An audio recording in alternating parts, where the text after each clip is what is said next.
Wallahi, every single one of us is a aib walking. We are fault that's walking. I don't understand. When I look at other people, I honestly look at myself and I say to myself, Abdulrahman, Wallahi, say Alhamdulillah, Allah is concealing your mistakes. Say Alhamdulillah, Allah is hiding what you're really like. But my brothers and sisters, remember, every statement that you utter is written and it will be brought to you the day of judgment. Everything that you said to people, it will come and it will be shown to you. Do not be a Muflis. There's a hadith of the Prophet. He said, Ya ma'ashara man amana bilisani wa lamma yadkhulu al-imanu fi qalbi la taghtabanna al-muslimin. Do not backbite the Muslims. Do not follow the mistakes and the shortcomings of people. The Prophet then said, فَمَنْ تَتَبَّعَ عَوْرَةَ أَخِيهِ تَتَبَّعَ اللَّهُ عَوْرَتَهُ. Anyone who follows up the mistakes of his brother or his sister, follows another sister's mistakes and looks for it, remember that Allah subhanahu wa ta'ala will bring out your mistakes, even the private things that you've done. Nobody was aware of, only you. The narration mentions Allah will bring it out into the public and you'll be exposed. When you speak, be gentle to yourself. Think of yourself. The person you're going to harm, trust me, is yourself. And as I want to take this opportunity, I want to advise all of you brothers when it comes to social media. My brothers, stay away from social media. If you believe in Allah and the Day of Judgment and you want to come protected, inshallah ta'ala, stay away from social media. Avoid it. A lot of brothers are on social media, Twitter and Instagram and Facebook and all of that, and they stay away from it. Avoid it. Stay away from debates and argumentations. I want to mention some advices of the Salaf regarding these issues, debating online and the things that it causes, because I find this issue very prevalent. Abbad ibn Abbad al-Khawwas, he gave an advice, and I think this advice touched my heart. Honestly, I was shocked when I read it. He said the following, my brothers and sisters, please remember this. Wallahi, hold on to this advice. He said, do not suffice yourself by claiming that you are holding on to the Sunnah verbally, دون العمل بها, without acting upon the Sunnah. Attributing yourself to the Sunnah and saying, أنا من أهل السنة, without acting upon the Sunnah. It's lying in your speech. مع إضاعة العمل, whilst you're forsaking actions. Allahu Akbar. Look what he then says after that. Do not shame a person for being an innovator. Do not shame a person saying you're a mubtadi', you're an innovator. Why are you doing it? Tazayyunan, you want to adorn yourself. Because the person becoming an innovator and the people of innovation becoming corrupt is not going to increase in your righteousness. You proving this person is a very evil innovator and this person has fallen off and he's deviated is not going to increase you in righteous deeds. Allahu Akbar. It's not going to make you a min ahli taqwa. It's not actually going to increase in you being from min ahli sunnah. Remember that statement. Another statement that Al-Imam Ad-Darimi rahimahullah, he said, it is not permissible for a person to attribute a person to innovation and say, you're min ahli bid'ah, verbally or by action. Saying this person is khariji, is tabdeeʿ. And there are conditions for it. Do not say those statements until you are certain.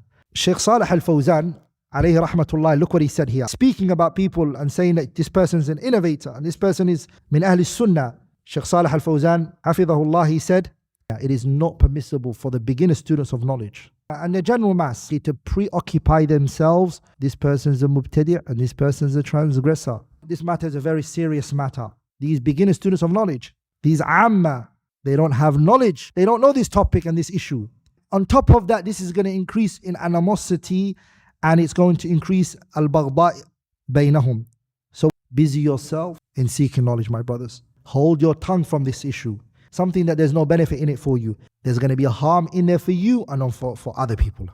You're not going to bring any good in this issue. You're going to only bring what? The other statement I wanted to mention is subhanallah, Abu Darda radiyallahu ta'ala anhu. He heard a man one day insult him. And this is very good for the people on social media.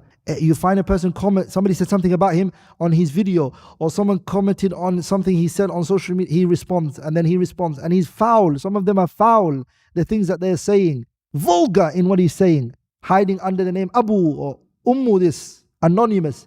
Remember, Allah can see you subhanahu wa ta'ala, sah? Everything you write and everything you say will be brought to you Yawm al-Qiyamah, and you will be dealt with.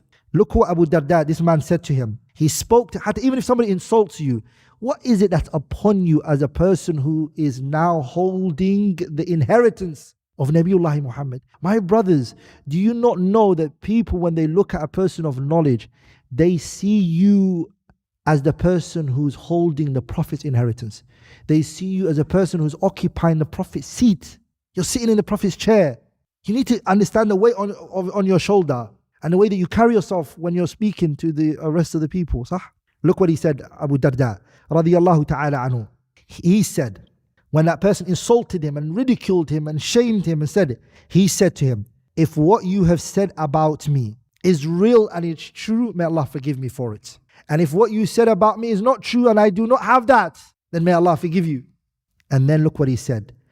I am not going to disobey Allah in wronging you and speaking vulgar and foul with you the way that you have disobeyed Allah in speaking to me in the way that you spoke to me. Allahu Akbar. And look at that.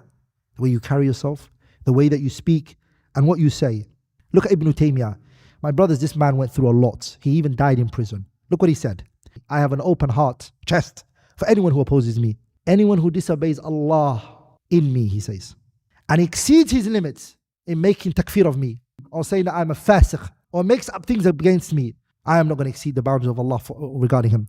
You find online, he makes somebody say something bad about you, khariji, kafir, murtad. The other one says, you're the murtad.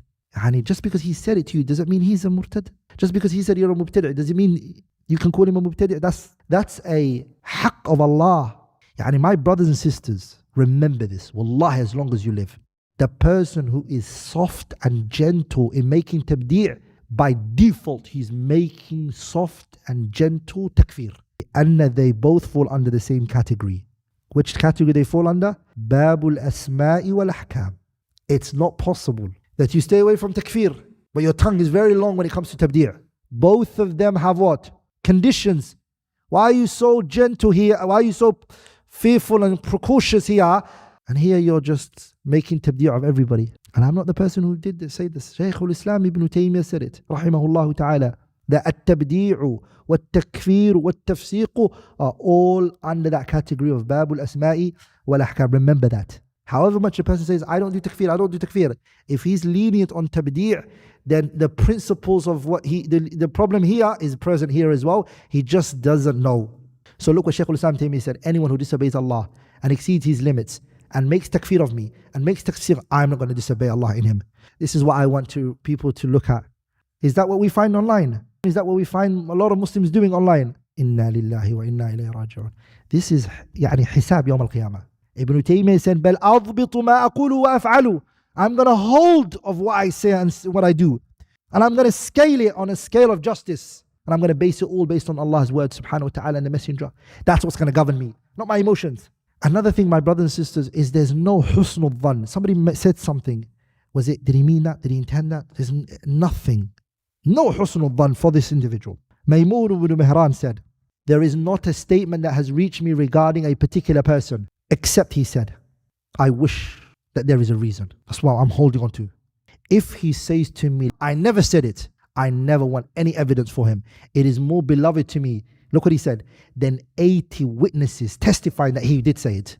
I did not say that. It's more beloved to me than 80 witnesses. Maymun ibn Mihran said this. Maymun was a katib Umar ibn Abdul Aziz. He was Umar ibn Abdul Aziz's writer. These statements, my brothers and sisters, are what is missing from us. I'm going to conclude with this last final point. And that is, anyone, if you ever find anybody who's following up people's mistakes, every week he's out and he's responding to another person. Oh, this person did this. I need to correct him. Remember this and hold on to this, my brothers and sisters. Bakr ibn Abdullah al-Muzaniyu, rahimahullah, he says, if you find a person, he's following up people's mistakes. Sometimes you're like, where did you find this from, Habibi? It's like, yeah, I watched his video 4 years ago that he did in minute 30. He watched the whole video and the videos before that and just to find one mistake in it. Well, wallahi, you think I'm making this up? Wallahi, there are people who do that. They watch videos, they listen to people just so they can find a 2-minute mistake. إِذَا رَأَيْتُمُ الرَّجُلَ, if you see a person, مُوَلَّعًا بِعُيُوبِ النَّاسِ, he's following people's mistakes and he forgets his own mistakes. Wallahi, every single one of us is a aib walking. We are fault that's walking. I don't understand.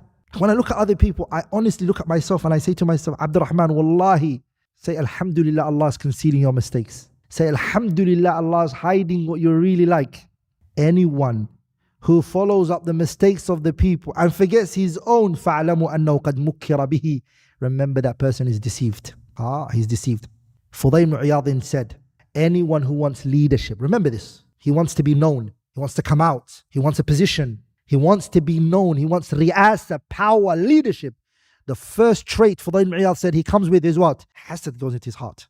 And then he starts to follow the people's mistakes. And he does not like hearing any good about this person. First, so he wants ri'asa, he wants leadership. What does he want? Leadership. So what does he do? He has hasad towards the people. That's number one. Then what does he do? He transgresses now. The hasad cannot stay for too long. It was cooking inside him. Now it becomes transgression. And then he starts looking for the person's mistake. What did you say here? Oh, okay. What about here? He follows up the person's mistakes. And he actually does not like the person to be mentioned with any good. It hurts him to find a person who's doing good. And wallahi, the truth of the matter is, this deen, and I said this before, it needs a lot of people to work for it. Trust me, one thing I can tell you is this deen, the doors for it is so much, there is no reason for us to feel like it's crowded.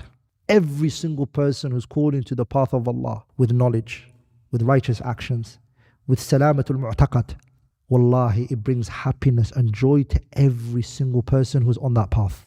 The Salaf, they used to say, if you hear a person who's calling to the Sunnah, who is propagating knowledge, who's acting, he's holding himself the way that the person of knowledge should hold himself. If you hear of that person, what do? Send to him a salam. Say, my salam to you is, may Allah increase you in good and khair. I ask Allah subhanahu wa ta'ala that He forgives us for anything I've said or any mistakes that came from me. Subhanakallahumma wa bihamdik ashhadu an la ilaha illa anta astaghfiruka wa atubu ilayk.